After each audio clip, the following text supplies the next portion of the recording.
बिस्मिल्लाहिर्रहमानिर्रहीम। Dear viewers, आज मैं आपके सामने हूँ, तीसरी वीडियो लेकर आया हूँ। आपसे वादा किया था कि लेक्चर सिलेक्शन के हवाले से मैं आपसे मसलसल राब्ते में रहूँगा। तो लास्ट वीडियो में मैंने आपको 64 तक बताया और आज फिर इंशाल्लाह रोमन और ग्रीक लिटरेचर के हवाले से कुछ बात करके बात को आगे चलाऊँगा। डियर व्यू, मैं आपको कुछ पॉइंट्स बता रहा हूँ, आपने इन पॉइंट्स पे अमल करना है। मैं आपको आउटलाइन दे रहा हूँ, आपने उसको इसकी गहराई तक जाना है। तो डियर व्यूवर, आपको मैंने जैसे कि पहले भी बताया था कि होमर के हवाले से कोई भी क्वेश्चन आ सकता है। उसकी जो एपिक्स हैं, इलियड और ओडेसी के हवाले से, और फिर विर्जिल के हवाले से।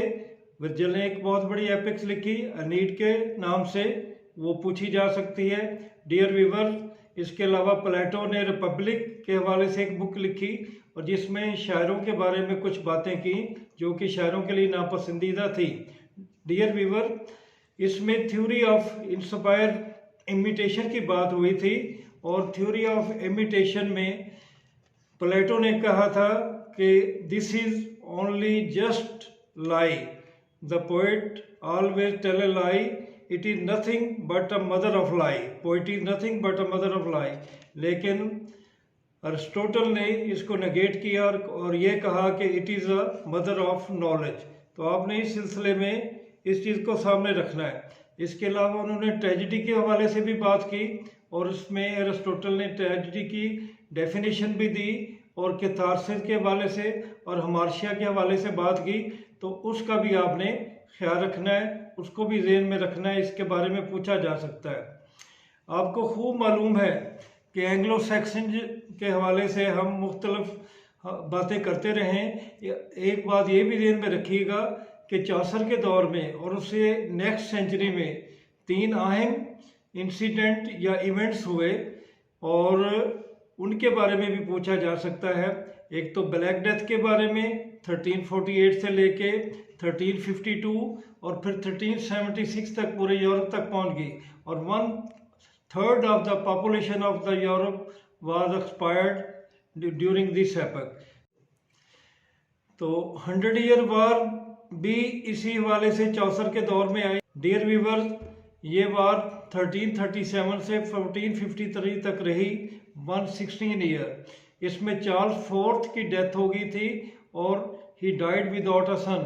तो एडवर्ड थर्ड ऑफ जो इंग्लैंड के थे, उन्होंने इस पे अपनी बादशाहत का ऐलान कर दिया और ये जंग जारी रही। It was a series of war. In the end the England became victorious and they claim the throne of the France.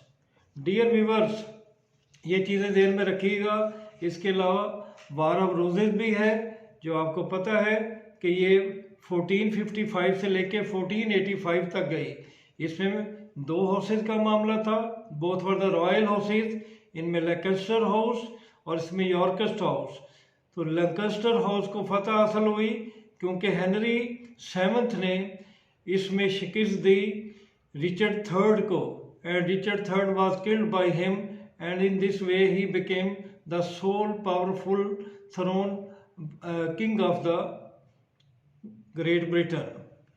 Dear viewers, आपको ये बातें सारी जहन में रखनी चाहिए कि हमने चासर के बाद चासर के हवाले से भी देखा और फिर ये भी देखा था कि लैंगलॉर्ड ने क्या किया, फिर गॉवर ने कुछ किताब बुक लिखी, उसके बारे में भी मैंने आपको बताया था।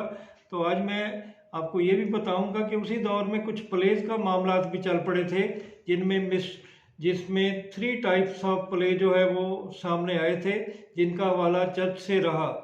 तो सबसे पहले तो मिस्ट्री प्लेज थे जिसमें बाइबल और क्राइस्ट की बातें हुई, और इसके बाद मिरेकल प्ले जिसमें लाइफ ऑफ सेंट को डिस्कस किया गया, और इसके बाद मॉरलिटी प्ले जिसमें वर्च्यू और इवल को डिस्कस किया गया। तो इन प्लेस के बारे में आपसे पूछा जा सकता है, इनके टाइप्स के बारे में पूछा जा सकता है, आप इसका भी ख्याल रखेंगे। इसके अलावा डियर व्यूवर, यूनिवर्सिटी विट्स के कुछ नाम याद रख लीजिएगा क्योंकि उसका जिक्र भी आ सकता है, जैसे जॉन लिली है, रॉबर्ट ग्रीन है और जॉर्ज पील है, थॉमस लॉज है, Christopher Marlowe was the leader of this group. So they did a great contribution in literature. Dear viewers, इसके बाद एक एज ऑफ रिवाइवल भी आप कह सकते हैं कि एज ऑफ रेफॉर्मेशन थी, जिसका सिलसिला जारी रहा, और रेनेसांस और ये दोनों साथ साथ चलती रहीं। ये 14 से लेके 1550 तक रही। इसको एज ऑफ रेफॉर्मेशन भी कहते हैं, एज ऑफ रिवाइवल भी कहते हैं। इसमें बहुत बड़े लीडर जो थे प्रोटेस्टेंट के, उनकी फुल पार्टिसिपेशन थी, जिनमें विकलिफ से बात शुरू हुई थी, फिर मार्टिन लूथर तक गई, और मार्टिन लूथर से लेके फिर क्रॉमवेल तक गई। एंड इन दिस वे ये भी क्वेश्चन आपसे पूछे जा सकते हैं, आप उनको भी ज़हन में रखिएगा। तो डियर व्यूअर, इसके बाद मिल्टन का भी दौर आता है, प्योरिटन का दौर भी आता है इसी हवाले से। तो इस हवाले से कॉमनवेल्थ का दौर भी आता है, जिसमें Charles first was killed, and from 1640 to 1660 तक कॉमनवेल्थ का दौर रहा, जिसमें क्रॉमवेल जो था he was the sole powerful leader of the great Britain. Dear viewers, इसके बाद आप देखते हैं कि किंग चार्ल्स सेकंड आए, वो दोबारा पावर में आए और उन्होंने इक़्तिदार हासिल किया। तो इस पीरियड को हम रेस्टोरेशन का पीरियड कहते हैं, and this was from 1660 to 1700. Then there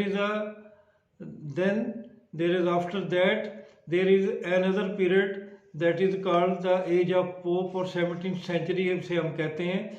इसमें 17 से लेके 1744 तक पोप की हुक्मरानी रही। इसके बाद एज ऑफ जॉनसन भी आपके सामने है। इसके बाद फिर रोमांटिक एज आ जाती है। तो डियर व्यूअर, इसमें जो भी बड़े इस दौर में पोएट आते हैं या प्ले राइट रहते हैं आए, उसके बारे में खूब ख्याल कीजिएगा, उसका भी ख्याल रखिएगा, उनके बारे में पूछा जा सकता है। Then there is a romantic age from 1798 से लेके 1824 तक। Then there is a Victorian age from 1832 से लेके 1900 तक। Then there is a modern age from 1900 से 1961, and then this age, modern age और post modern age जो के going on, and we are living in this age.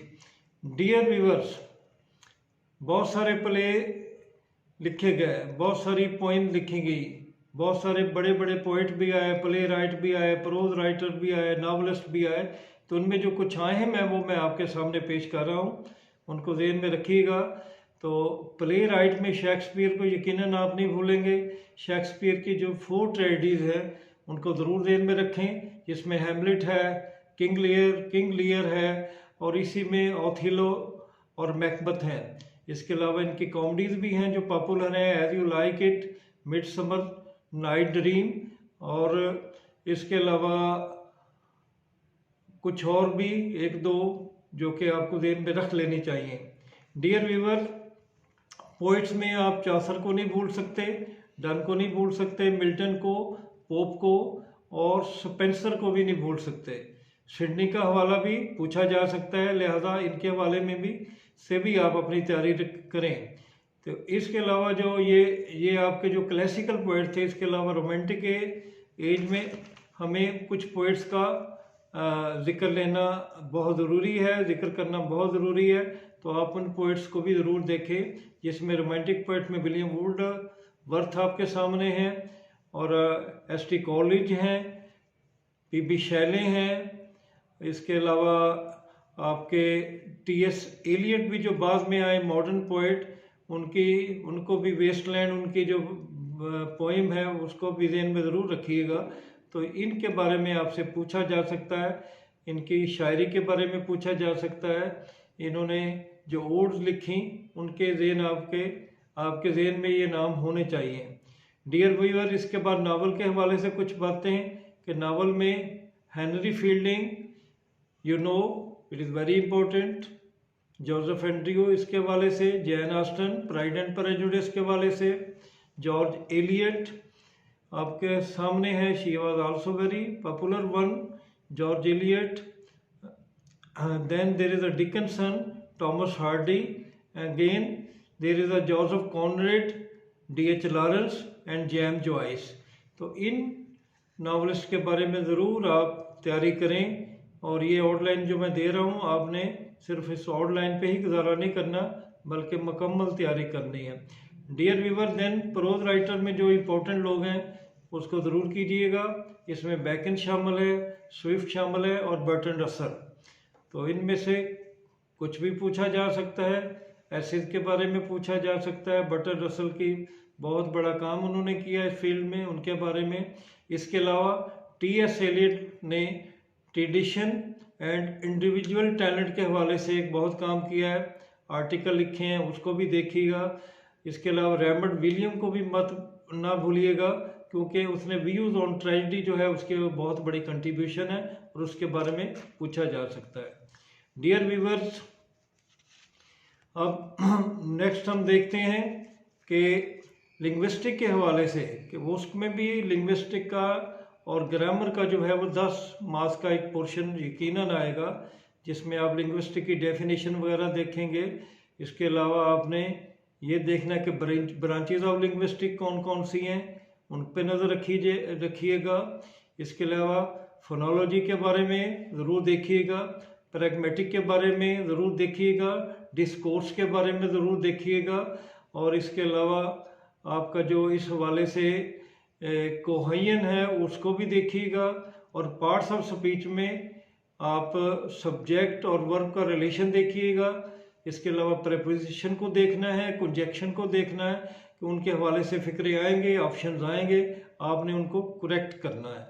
तो dear viewer, ये आपके लिए कुछ आउटलाइन थी। इंशाल्लाह it will be a great helpful for you. तैयारी आपने करनी है, मेहनत करनी है। और मैं आपको एक बात फिर जो कि आखिर में बताता हूँ कि आप लोग लकी हैं, आप लोग पढ़ लिख गए। अल्लाह करे आपको अच्छी जॉब मिल जाए, लेक्चर सेलेक्ट आप हो जाएं। लेकिन अगर किसी वजह से ना हो सकें तो हिम्मत मत हारिएगा। अपनी जो लड़ाई है, अपनी जो जिद्दोजहद है फ्यूचर के लिए, वो जारी रखिएगा। क्योंकि ज़िंदगी जो है गुर्बत की, वो बहुत तकलीफ़दा ज़िंदगी है। एक गुर्बत ना आए और इंसान कभी इतना बड़ा भी ना हो जाए कि तन्हा हो जाए। आपसे सिलसिला टूटा नहीं, जारी रहेगा। मैं किसी न किसी शक्ल में आपके सामने आता रहूँगा। अल्लाह ताला आपका हामी व नासर हो।